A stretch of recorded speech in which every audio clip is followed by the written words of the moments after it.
우리가 교회를 다니면서 종종 듣는 말들이 조금 있죠. 착하게 살아야 된다. 선하게 좋은 일만 하고 살아야 된다. 사랑하며 살아야 된다. 또 한 가지 더 있죠. 서로 용서하며 살아야 한다. 예수님께서도 원수와 핍박하는 자까지도 용서하고 그를 위하여 기도하라까지도 말씀을 하시죠. 심지어 베드로가 형제가 죄를 범하면 몇 번까지 용서해야 하냐라고 질문할 때 예수님께서 어떻게 대답하셨습니까? 7번씩 70번이라도 용서하라 이렇게 우리에게 알려주시죠. 용서는 예수님의 준엄한 명령입니다. 그런데 우리는 남을 용서하는 게 쉽습니까? 어렵습니까? 진짜 어렵죠.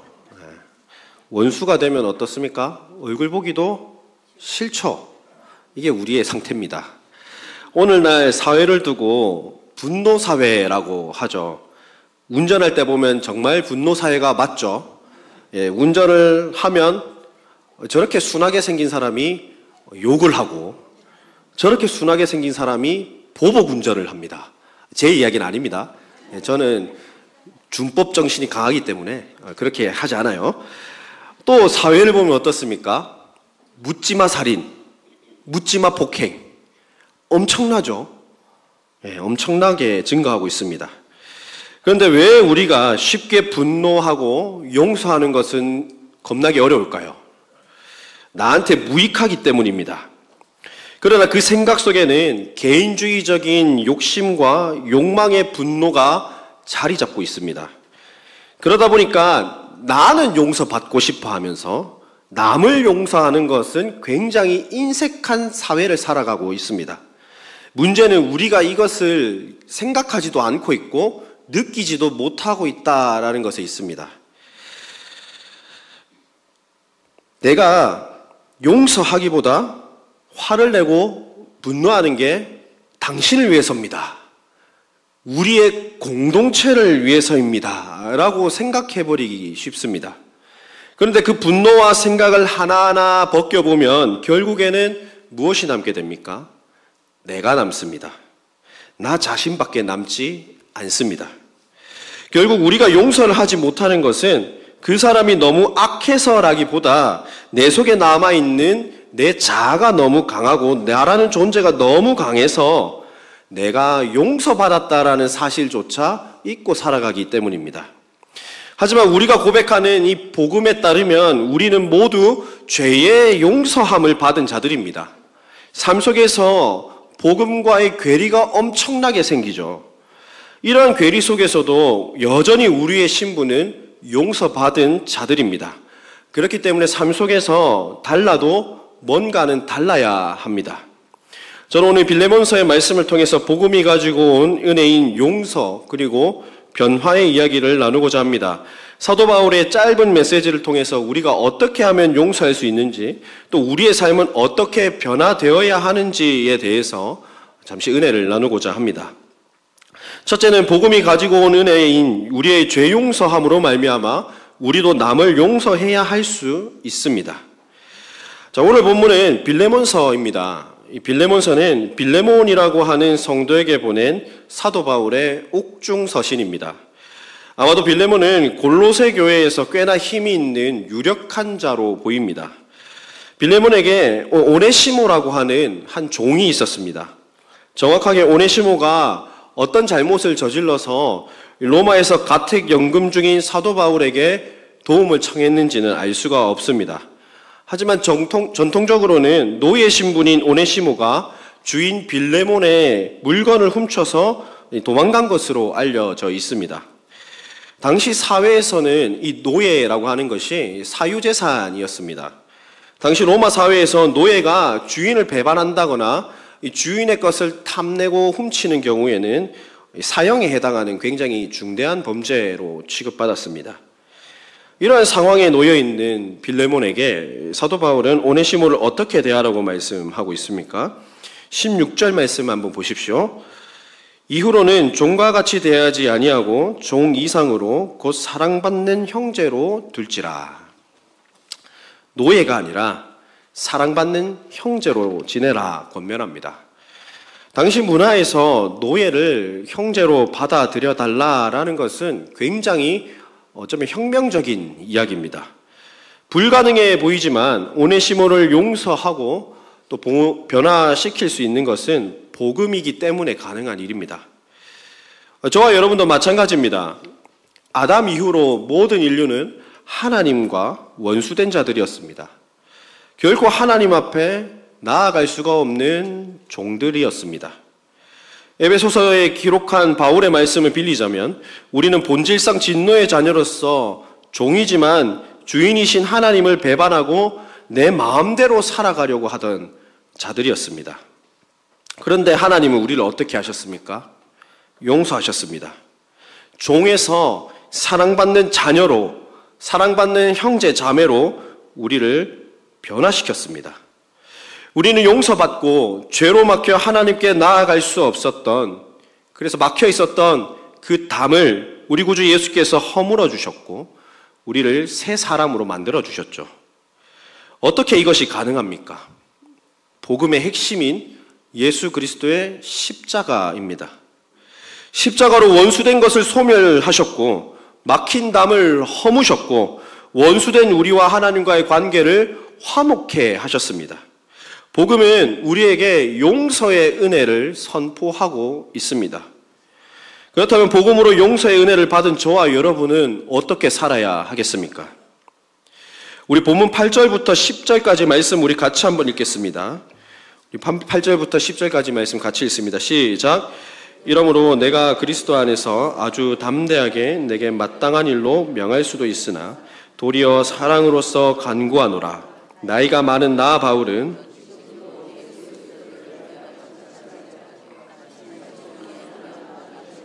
내게 간구하노라. 아멘. 분명히 오네시모 종이었습니다.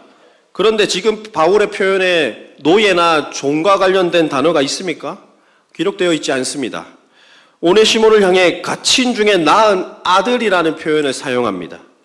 바울은 영적인 아들 오네시모를 위해서 빌레몬에게 간구하고 있습니다. 그렇다면 바울이 간구하고 있는 근거가 무엇입니까? 우리 9절 말씀을 다시 한번 보십시오.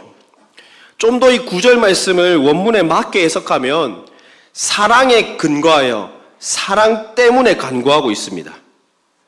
복음을 받아든 그를 용서하시고 그를 아들로 삼아주신 사랑의 근거에서 간절한 마음으로 빌레몬에게 오네시모를 사랑으로 응답하여서 용서할 것을 간구하고 있는 겁니다. 그래서 사도 바울은 빌레몬이 이 오네시모를 용서하고 종이 아니라 한 가족으로, 한 형제로 받아들일 것을 권면하고 있습니다. 심지어 바울은 17절에서 자신을 영접하는 것처럼 빌레몬, 오네시모를 영접하라 라고 말을 하고 있습니다. 사형당해야 할 종을 위해서 사도 바울이 직접 손해배상까지, 피해보상까지 하겠다라고 말씀합니다. 바울이 이처럼 빌레몬에게 오네시모를 형제로 받아들이고 용서를 부탁하는 이유가 무엇일까요? 빌레몬 자신도 예수님께서 사랑으로 응답하여 용서한 자이기 때문입니다. 저와 여러분도 마찬가지입니다. 우리도 역시 전에는 하나님 나라 밖에 있던 사람들입니다. 언약 밖에 있던 사람들이고 세상에서는 소망이라고는 찾아볼 수가 없는 자들이었습니다. 허나 망가진 그 하나님과의 관계 속에 예수께서 십자가 지심으로 둘로 나뉘어진 원수된 관계를 용서하시고 회복시키셨습니다. 우리가 이 사실을 안다 해도 여전히 우리는 원수를 미워하는 것은 쉽지만 용서하고 사랑하는 것은 어려운 일입니다. 원수를 보면 또 나에게 잘못한 사람을 보면 용서하기 싫을 뿐 아니라 말도 섞기 싫고 얼굴 보기도 힘들고 같은 공간에 있는 것조차 굉장히 힘듭니다. 그러나 하나님은 그러한 자들까지도 다 용서하셨습니다. 죄된 백성들을 구원하시기 위해 하나밖에 없는 독생자를 십자가에 못 박고 조롱하고 용서할 가치가 없는 자들까지 모두 용서하셨습니다. 우리가 용서받은 것은 거저받은 것이 결코 아닙니다. 골로새서 3장 13절 말씀입니다. 누가 누구에게 불만이 있거든 서로 용납하여 피차 용서하되 주께서 너희를 용서하신 것 같이 너희도 그리하고. 아멘. 원수 같던 자들을 사랑하고 용서하는 것은 예수께서 원수된 저와 여러분을 먼저 용서하셨기 때문입니다. 그렇게 용서하라는 것은 우리 예수님의, 하나님의 피할 수 없는 준엄한 명령입니다. 물론 우리의 삶 속에서 비슷한 상황들을 마주할 수가 있습니다. 직장에서 누군가가 나에게 상처를 주거나 가족 내에서 또 교우들 간의 갈등이 생길 때 섭섭마귀가 우리를 틈탑니다. 그래서 우리의 생각과 판단을 흔들어 놓습니다. 더욱 우리가 더 용서하기가 어려울 수 있습니다. 그러나 예수님께서는 용서받은 우리에게 용서할 것을 명령하고 있습니다. 이제는 우리가 용서를 실천할 때입니다. 그리스도 안에서 모든 갈등을 화해의 기회로 바꾸고 주님께서 주신 그 사랑과 용서의 마음을 실천할 때입니다. 용서는 어렵지만 그리스도의 십자가 복음이 우리가 용서할 수 있도록 그 용서의 은혜를 공급해 주십니다. 예수님의 십자가는 결코 권력이나 지배를 위한 힘이 아닙니다. 죄인들을 향한 용서이자 사랑입니다. 우리의 용서는 우리를 영원토록 사랑하셔서 용서하신 그 십자가 사랑으로 우리를 품고 우리의 양심과 내면을 감화 감동시키는 그 놀라우신 사랑에 기초합니다. 그 사랑이 우리를 먼저 품으셨기 때문에 우리도 남을 품을 수 있고 용서할 수 있게 되는 겁니다. 교회는 이 사랑에 기초하여 죄를 용서해야 되고 복음을 전해야 되고 믿지 않는 불신자들, 아직 예수님을 모르는 자들을 하나님 나라로 초청해야 합니다. 우리가 용서할 수 있는 힘은 강제나 의무감이 아닙니다. 복음의 감동과 그 사랑이 우리 안에 흘러 넘치기 때문에 가능한 일입니다. 결코 우리가 죄 용서 받지 못해서 지옥에 갈까봐 두려워서 하나님을 사랑하고 이웃을 사랑하는 것이 결코 아닙니다. 교회가 선포하는 복음의 핵심은 예수님의 용서로 말미암아 믿음을 가진 자들이 용서받은 자의 삶을 살아내어 믿음을 실천하는 것에 있습니다. 우리가 용서하는 것은 하나님께 받은 구속, 속죄, 큰 사랑에 대한 자연스럽고 당연한 반응이지 무겁고 불편한 의무감이 되어서는 안 됩니다. 우리는 가정과 직장뿐 아니라 우리가 일상생활에서 만나는 모든 사람들, 교우들까지 그리스도의 사랑, 용서의 은혜를 보여주는 사람이 되어야 합니다. 우리가 용서할 때 우리는 복음에 순종하는 삶을 사는 것이고 복음을 삶으로 증거하는 삶을 사는 것입니다. 21절 말씀을 보십시오. 사도 바울은 오네시모를 용서하라는 가르침에 순종할 것을 확신하고 있습니다. 여기서 사용된 순종이라고 하는 단어는 우리 예수님께서 순종하셨을 때 사용된 단어와 같은 단어입니다. 예수님께서 순종하셔서 십자가상에서 우리를 용서하셨듯이 빌레몬도 오네시모를 용서하라는 것에 순종하라는 말씀입니다. 용서는 이처럼 하나님께서 먼저 보여주신 사랑에 기인합니다. 우리가 고백하고 우리가 믿고 우리가 실천하는 신앙의 행위 속에 원수를 사랑하는 것, 이웃을 사랑하라는 것, 그 근거는 하나님께서 저와 여러분을 먼저 용서하셨으므로 가능한 일임을 기억하시기 바랍니다. 주께 용서받은 교회는 서로 용서하고 서로 용납하고 사랑하는 그러한 소문이 나야 합니다. 그럴 때 예수님의 십자가 영광은 빛이 나게 되고 참된 평안과 위로와 기쁨이 우리 공동체 안에 흘러 넘칠 겁니다. 세상은 이 용서하는 사랑을 결코 이해할 수 없습니다. 그리고 이 용서하는 그 사랑을 비추어낼 수도 없습니다. 결코 세상은 이 예수님의 놀랍고 무궁하신 그 사랑을 나타낼 수 없습니다. 그러니 교회 되신 여러분, 예수님의 용서함을 받은 성도님 여러분, 그 용서하심을 기억하고 사랑을 실천하며 서로를 용서하는 교회로 세워져 가기를 소망합니다.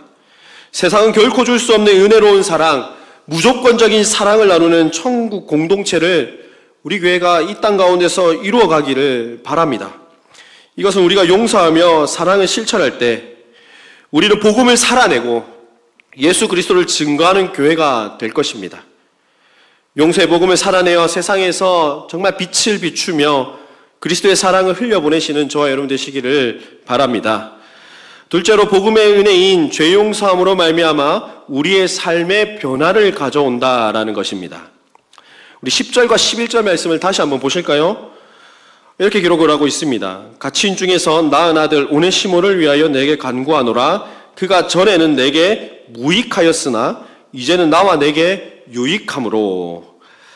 오네시모는 분명 주인의 것을 탐내던 자들이었습니다. 무익한 자였죠. 그러나 복음을 알고 믿고 난 후로 바울의 영적인 아들이 되었고 교회와 하나님 나라의 유익한 자가 되었습니다. 심지어 사도 바울은 오네시모를 신복이라고 소개하죠. 이 신복을 조금 다른 단어로 해석해보면 심장이라는 뜻을 가지고 있습니다. 빌레몬에겐 종이었고 마음을 상하게 한 무익한 도둑에 불과했지만 사도 바울에게는 자신에게 심장과 같이 꼭 필요한 유익한 존재가 되었습니다. 바울은 그를 교회 복음의 일꾼으로 천거하고 있습니다. 신실한 바울의 동력자로 세우기 위해서 오네시모를 그리스도 안에서 영접하고 사랑으로 받아들여달라 요청하고 있습니다. 오네시모의 이름의 뜻은 사실 유익한 자라는 뜻을 가지고 있습니다. 이름과 달리 남에게 해를 끼친 사람입니다. 그러나 그리스도 안에서 용서받고 복음으로 새로운 사람이 되었습니다. 초대교회 전통에 따르면 이 오네시모는 나중에 에베소 교회의 감독이 되었습니다. 오네시모는 바울뿐 아니라 교회와 하나님 나라에 분명히 유익한 자가 되었습니다. 그를 변화시킨 것은 다름 아닌 복음이었습니다. 복음 때문에 가장 큰 변화를 입은 또 다른 한 사람을 제가 소개하겠습니다. 오늘 이 편지를 쓴 당사자, 사도 바울입니다. 사도 바울은 원래 어떤 사람이었습니까? 예수님을 믿는 사람을 핍박하던 자였습니다. 스데반 집사님께서 순교하실 때 그 자리에 사도 바울이 있었고 다메섹 도상에서 회심해서 그리스도인들 앞에 나타났을 때 회심했다라는 사실을 믿지 않고 그리스도인들이 다 도망갈 만큼 악명이 자자한 사람이었습니다. 그런데 사도 바울은 다메섹으로 가는 길을 위해서 예수님을 만났고 그의 인생이 180도 바뀌었습니다. 이처럼 복음은 택자들을 용서하실 뿐 아니라 더 나아가서 우리의 정체성을 바꾸고 인생의 기준과 목표를 바꾸게 합니다. 예수 그리스도의 그 십자가 복음은 우리의 존재 자체를 바꾼다라는 겁니다. 복음은 우리를 종에서 하나님의 자녀로 또 죄인에서 의인으로 무익한 자에서 유익한 자로 우리를 변화시켜 줍니다. 과거 예수님을 알지 못하던 시절 내가 너무 살아있어서 세상에서 내 이름이 드러나지 않으면 안 되는 존재였습니다. 그런데 복음을 알고 난 후에도 똑같습니다. 분명히 하나님이 나의 삶의 주인인 걸 알았지만 여전히 나는 죄의 노예로서 의지가 강해서 여전히 주인이신 하나님을 배반하려고 하고 이 세상의 풍조를 따라 불순종하려고 하는 우리의 모습입니다. 그런 우리에게 죄 용서의 은혜를 허락하셨죠. 그 결과 더 이상 우리는 죄의 종이 아닙니다. 양자의 영에 의해 무익한 자가 아니라 그리스도에게 유익한 자로 우리를 세워주셨습니다. 복음으로 용서하신 예수 그리스도의 십자가 사랑은 우리를 변화시켰습니다. 결코 하나님은 떡잎부터 달랐다거나 처음부터 위대한 사람, 위대한 가문의 자녀들, 유력한 자들만 들어 사용하시지 않았습니다. 무익하고 연약한 자들을 사용하셨습니다. 12 제자들, 완벽한 사람이 아니었습니다. 죄인들이었고 어부였고 세리였습니다. 심지어 열심당원도 있었습니다. 마찬가지로 저와 여러분도 모두 약점을 가지고 있습니다. 때로는 성장 과정 속에 상처를 받은 사람도 있을 거고요. 관계적인 부분에서도 연약함을 가지고 있는 사람도 있을 겁니다. 그러나 한 가지는 같습니다. 우리 모두 하나님의 원수된 자들이었다라는 겁니다. 그 원수된 자들을 용서하시고 하나님과 화목케 하시고 죄인이 아니라 자녀 삼아주시고 형제자매가 되게 한 것은 복음입니다. 우리의 인생을 변화시키시는 예수님을 받아들이십시오. 결코 우리는 하나님의 영광을 스스로 드러낼 수가 없는 존재들이었습니다. 하나님과 교회 앞에 결코 유익한 자가 아니라 무익한 자였습니다. 그러나 성령의 도우심과 복음의 은혜로 받은 그리스도의 용서하심으로 우리는 잃어버린 하나님의 형상을 회복하게 되었고, 그리스도의 용서를 실천할 뿐 아니라 하나님께 영광을 돌리며 교회와 하나님 나라를 위해 일하는 유익한 삶을 살게 되었습니다. 무익한 내가 하나님과 교회의 유익한 자가 된 것은 결코 내가 잘나서, 내가 어떤 받은 은사가 많아서 그런 것이 아닙니다. 나를 용서해 주시고 나한테 믿음을 불어넣어 주신 삼위 하나님의 은혜 때문에 가능한 일입니다. 그저 우리는 우리의 삶을 통해서 하나님과 교회의 빚진 자일 뿐입니다. 죄인 지옥길을 향해 걷던 원수된 우리를 만나 주셔서 우리의 인생을 아름답게 변화시켜 주실 하나님을 굳게 믿으시기 바랍니다. 결코 내 약함, 내 연약함, 나의 아픔, 슬픔을 보고 포기하고 좌절하지 마십시오. 복음을 통해 우리의 약함을 강함으로 만들어주시고 결코 우리를 하나님 나라로 부르신 그 하나님은 후회가 없으신 하나님이십니다. 반드시 우리를 들어 사용하실 겁니다. 예수님을 만나면 새롭게 변화됩니다. 오네시모는 분명 과거의 주인의 것을 탐내던 무익한 자였습니다. 그렇다 할지라도 복음을 받아들이고 참된 회개함과 용서함을 통해 죄의 종에서 의의 자녀라는 신분의 변화가 있었습니다. 예수님을 만난다면 우리의 인생이 변화되고 무익했던 삶에서 벗어나게 됩니다. 이 땅 가운데 하나님의 뜻을 따라 그분의 일을 일구어가는 하나님 나라의 사람으로 살아가게 됩니다. 사랑하는 성도 여러분, 예수님을 만난 사람, 복음을 마음으로 믿은 사람, 그 사람에게는 참된 회개가 일어나기 마련이고 예수 그리스도께서 나를 용서하셨다라는 것을 깨닫기 마련입니다. 그 이후에 더 이상 옛사람의 모습이 아니라 그리스도 안에서 새 사람으로 살아가게 됩니다. 복음은 우리의 죄를 용서하고 우리를 변화시키고 하나님 나라에서의 새로운 삶을 살아갈 수 있게 만듭니다. 더 이상 우리를 패배의 자리에 놓지 않습니다. 더 이상 죄와 실패 속에 머물러 있는 죄의 종노릇하는 자들이 아니라 하나님 나라를 위해 살아가는 하나님의 자녀로, 하나님의 백성으로 탈바꿈하게 됩니다. 오직 그리스도의 복음만이 하나님 나라 안에서 새로운 정체성을 부여받고 우리가 왕 대신 예수께 순종케 하게 하고 그 나라를 위해 유익한 자, 신복이 될 수 있음을 기억하시기를 바랍니다. 말씀했습니다. 우리는 예수님의 용서받은 자녀로서 무익했던 과거를 뒤로하고 유익한 자, 새 사람이 되었다라는 사실을 기억하시기를 바랍니다. 이 놀라운 은혜는 우리로 하여금 이웃을 사랑하고 용서하는 삶을 살아가게 합니다. 교회 공동체가 세상에서 비출 수 없는 참된 사랑과 용서를 흘려보내게 합니다. 뭐라고 바라옵기는 우리 교회가 용서받았다라는 그 사실을 깨달아 세상 가운데서 용서의 복음을 선포하고 무익한 자였던 우리가 그리스도의 사랑에 기인하여 변화되어 유익한 자로서 하나님 나라의 확장에 기여하고 이 땅 가운데 천국 공동체를 일구며 살아가시기를 주님의 이름으로 축복합니다.